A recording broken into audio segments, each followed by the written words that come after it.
So I actually played in the Portland Ensign Choir and Orchestra. Rob Archibald was a family friend. He was in my wife's ward, even back in Hillsboro, Oregon.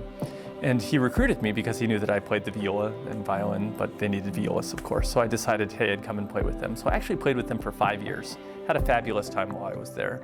And then I ended up taking a job up here in the Seattle area, and we found out that there was Seattle Ensign Choir and Orchestra that Rob wanted to bring his skills up here to the Seattle area. And he truly was the spark to bring an orchestra together, a choir together in one of the top concert venues of the region. There were several concerts that I really enjoyed over the years. We had a Christmas concert with Gentry. It brought the Christmas spirit. We had a fabulous time. I remember, one of the funny stories with that was, they were recording, and then I think somebody forgot to press the record button, so we ended up playing one of the songs twice at the Christmas concert. It's also been a family affair where we've enjoyed playing with the youth choir that played. And that was one of the times where I really enjoyed as a performer, but also with my kids, where I could look back and see them enjoy some of the music and have some of those memories as well. We loved it when Jennifer Thomas came and played. Not only did we get to play with her at the main concert, but we also did the recording session at the Fifth Avenue Theater, and that was a highlight. My daughter played piano, and she really enjoyed Jennifer Thomas's music. And I convinced my daughter, hey, we're playing The Fire Within. And I told her that Jennifer Thomas was actually going to put lasers on her fingers, and that when Jennifer Thomas played, her fingers were going to be like magic. And then I told her that at the end of the concert, the piano was going to go up in flames, because that's what happened on the music video. My daughter came, we were so excited, and she loved the concert, but at the end she said, Dad, I was so disappointed. The piano didn't go up in flames. What happened? And I told her, no, Emily, the fire was within. For a while I had a non-member friend who was coming to the concerts and just loved them. When Hillary Weeks came, she, the music was fabulous. She was so personable, just a wonderful performer to be around. But my friend had a really interesting insight. I didn't see it, but she saw it. She said that when the choir would sing, the audience enjoyed it.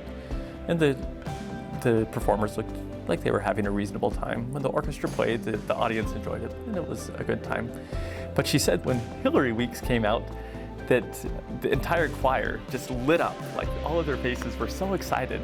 And they just watched Hillary Weeks, like all of their heads would just turn and smile as they watched Hillary Weeks come out onto the stage. And she said that was actually one of the highlights. Like, I can also remember when Jenny Oakes Baker came and played with us. There was actually a special connection that we had. Many years ago, I was at music school, and I was considering serving a mission. And I knew that if I went and served a mission, I'd have to re-audition, and I thought, it was just kind of a bit of a mess. And a special story that I had was, I went and I told my parents about that, and they told the bishop, and the bishop told the stake president, and it kind of went up the chain of command.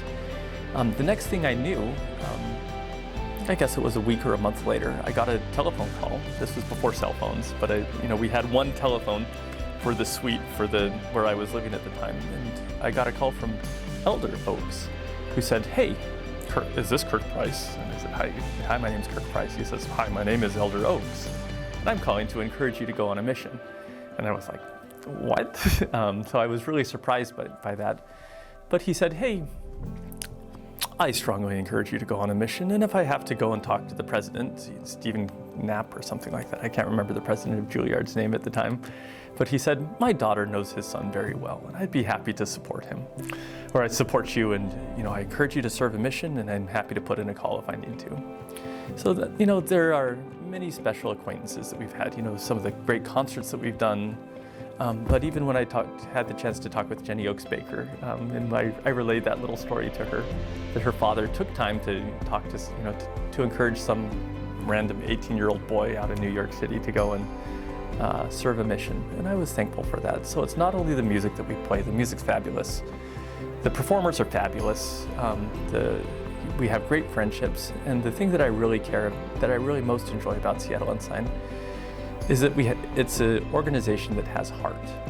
And whether it be the small little things with Jennifer Thomas or Jenny Oakes Baker, we get fabulous performers that come, and there's a great feeling of camaraderie and friendship that we enjoy here as well.